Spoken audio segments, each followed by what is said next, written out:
Smile. Ambot ni Oy, san patungo? Okay. We have to love our Creator first before we can live, love, give, love, and receive love. Yoli B. Tama siya. Kay Lokana, naiintindihan mo ba yung post niya? Oo, sumasakit na ulo ni kay Lokana nakakabasa sa mga post nun. Nagchichikahan kami. Oo nga. Ihanda mo mga painkiller nyo dyan sa post niya. Correct, sasakit talaga ulo nyo guys. Sabi ni Yoli B, people struggles because you cannot give it if you don't have it.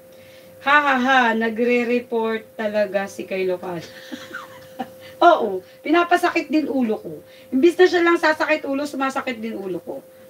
Okay, sabi ni Ma'am Yoli B, people struggle because you cannot give it if you don't have. Okay.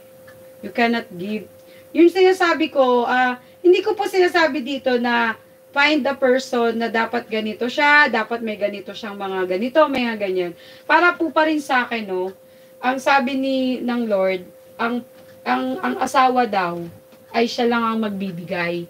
At kung ang asawa na yon binigay sa'yo, ang partner na yon ay binigay niya sa'yo, you know it.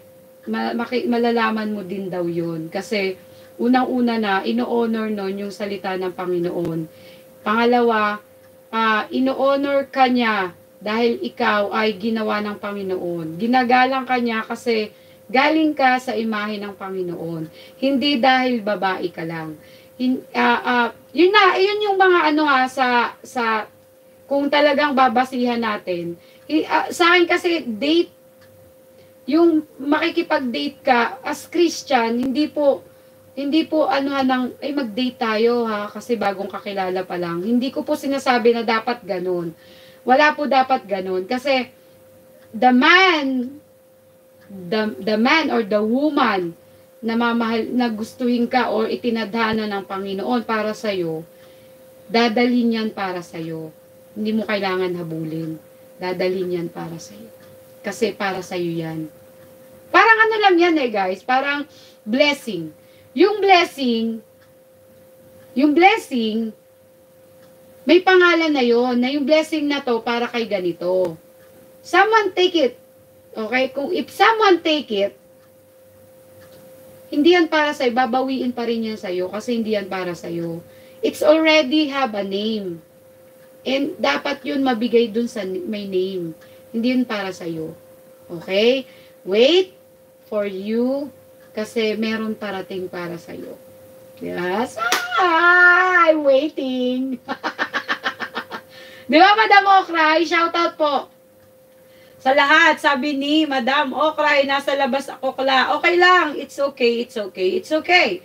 Naintindihan natin yan. Ayan. Shoutout sa mga sa mga team ni Madam Okray, sa Team Saltec. Nandito po sila. Hindi nila ako iniwan.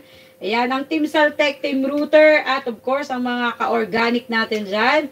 At ang Kamahal Group yan. Di nila ako iniwan. Salamat po sa inyong lahat.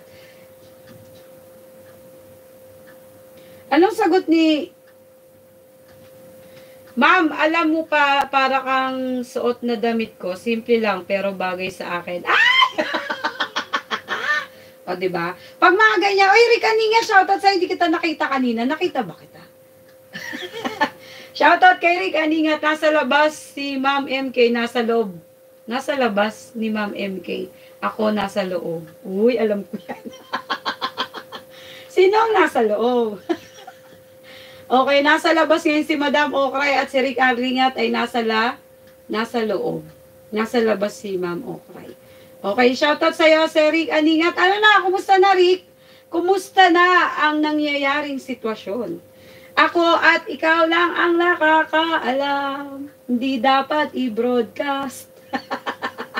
So, amin na lang yon. Kung ano man yung mga nalalaman ko about the situation, it is my own private place. Nilagay na ni Rick sa private place. Kaya amin lang yon. Okay? So, shoutout sa'yo, Rick. Ayan, ingat at tuloy sa support. Di mawala. We are fighting in one battle. But